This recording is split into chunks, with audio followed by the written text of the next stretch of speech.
So you know you did a really good job remaking a song when YouTube thinks it's the original song, to the extent where they're like, yeah, I'm not going to show this to everyone. So this is what I uploaded yesterday. You can see that not only was it demonetized, which I'm okay with. That happens with certain videos when I remake songs, as long as I get to show you guys cool content. But what I'm not okay with is YouTube being like, we're not going to show this to certain people in certain countries, and we won't tell you what countries those are for I don't know why. So what we're going to be doing in this video is remaking a remake I remade yesterday. We're going to do a slap house track in the style of Imanbek and Roses. So let's listen to the final result, which is processed a little bit differently than the actual song. So the vocals are format shifted. So hopefully YouTube's algorithm won't flag this version, but everything else is pretty much what it was in the last video, which is pretty close to the actual song. So let's take a listen.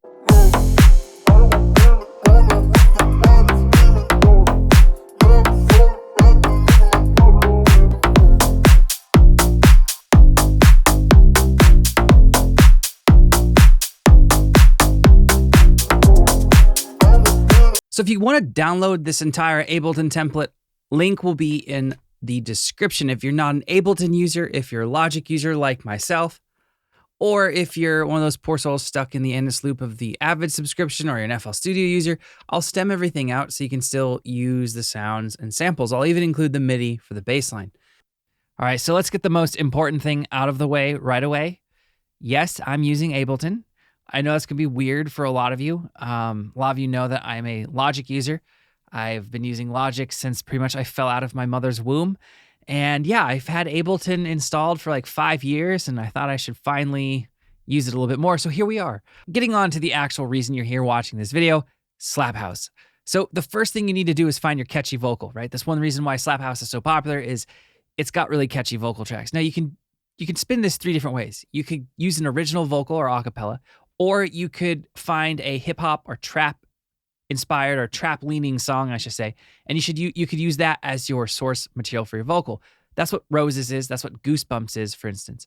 Or you could do what some other slap house songs are doing, getting really popular doing, is finding vocals that were popular in like the 90s or 2000s, and either finding the studio acapella for that song and then remixing it, or having it resung.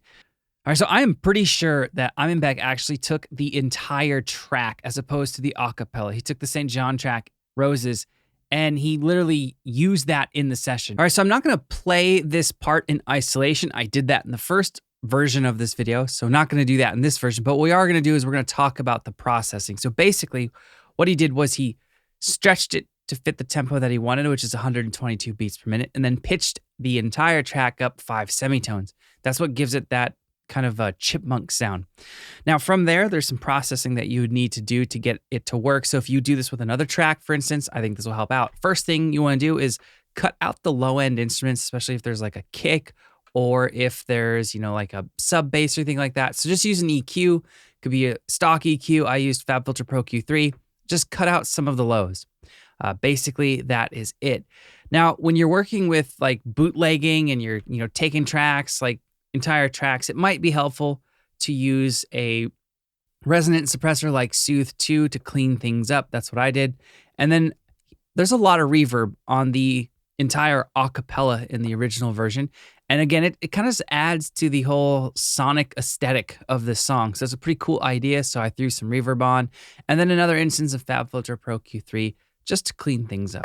So now we got our vocal. Let's look at the drums. So I'm going to use a drum sample from our upcoming house pack called Roses, interestingly enough, and it sounds like this, right? So it's a nice kick. I use a little bit of drum bus to just drive it a little bit harder, but nothing too crazy, right? So we can we'll duplicate this.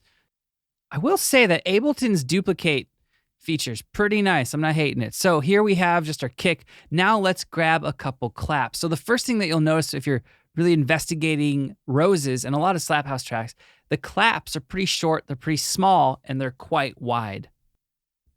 So I've pulled in a couple claps. Well, I should say there's 2 tracks of claps. They're currently the same clap. Now I might layer another sample with this clap, but for now, let's just get these sounding how they need to in terms of width. So basically I've panned one out to the left, one out to the right, and on one of them, you'll see that I have a frequency shifter and the EQ curve is slightly different, right? And this will help create a difference in the sound on the left versus on the right, and it creates a wider stereo image. It's kind of like when you double track a vocal or a guitar. If the performance isn't 100% perfect, that's what creates the stereo width, right? So I'm trying to create just a little bit of that, not much, because a little bit goes a long way. So here's our kick and our clap combo with the acapella.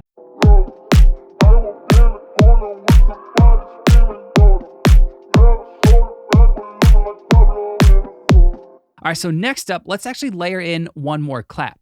All right, so this clap is a little bit different from our first clap. It's a little bit longer, and it actually has a little bit of kind of like a lazy clap feel, an offset clap, if you will, and that again panned out left and right, but not as wide as our other clap.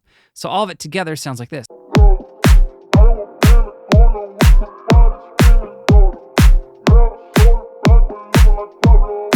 All right, now let's add the hats. So the song actually starts out literally like this, like everything just comes in right away. And the first couple bars, there isn't even a hi-hat, like a house hi-hat, you know, that's not even in the first, I want to say maybe 4 or 8 bars. You'll actually hear the hi-hat, the trap hi-hat from the original song in the mix. So then when you have those together with the trap or with the more house hi-hats, it's a pretty cool vibe. All right, so let's start to build out the hi-hats and the cymbals. So let's go back to the Roses pack here. And I'm gonna bring in a crash cymbal, which literally happens right at the start of the track. Now, I'm also gonna soften it up a little bit with some FabFilter Pro R. You could use any reverb. Just reverb on a crash cymbal can help tame out some of the harsh high frequency. Now I'm gonna go and find the hi-hat that I'll use for the house, kind of the upbeat, the hi-hat. So let's go to the, I know my beatboxing never gets old, so let's go to the hi-hat folder. All right, that one will work really well. So let's drag that guy in. All right, I'm gonna put it at basically starting around bar 6, right after bar 6, because like I said, the track just makes use of those trap hi-hats in the original song for the first few bars.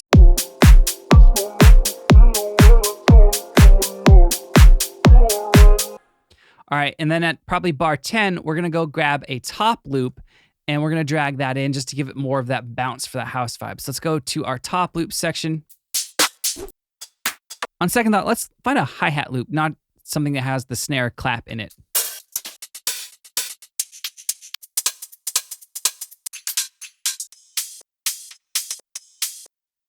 So this hi-hat loop that I added, it is not a one-to-one for looking at Roses, but it's achieving a similar goal, which is to make it have more bounce and more emphasis on some upbeats so you feel like you want to dance. So let's solo all the drum tracks real quick, and we will be able to hear what we have going on with our kicks, claps, and hi-hats now.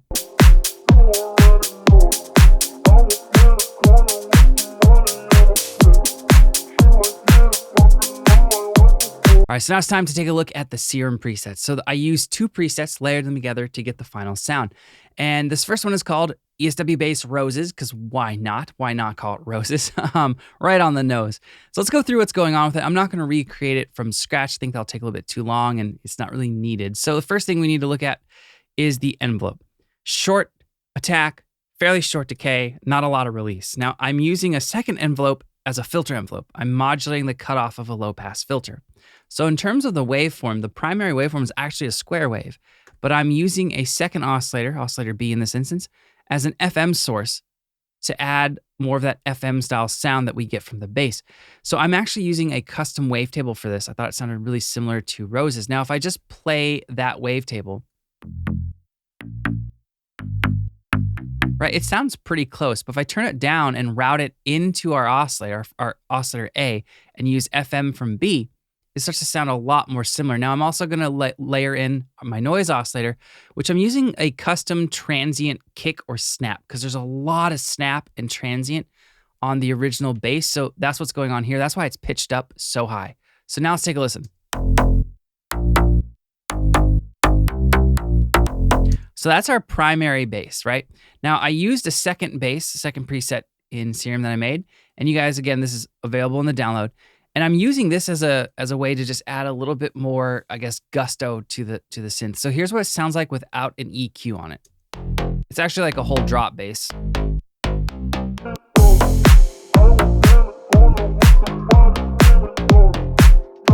So I then loaded up an instance of FabFilter Pro Q3 and basically made a custom bandpass filter where I'm filtering out almost all of the lows and a good amount of the highs. And so basically what we have is we have this sound now. It's going to be pretty small sounding, but when we layer it with the actual other bass, it just adds that nice little high end all together.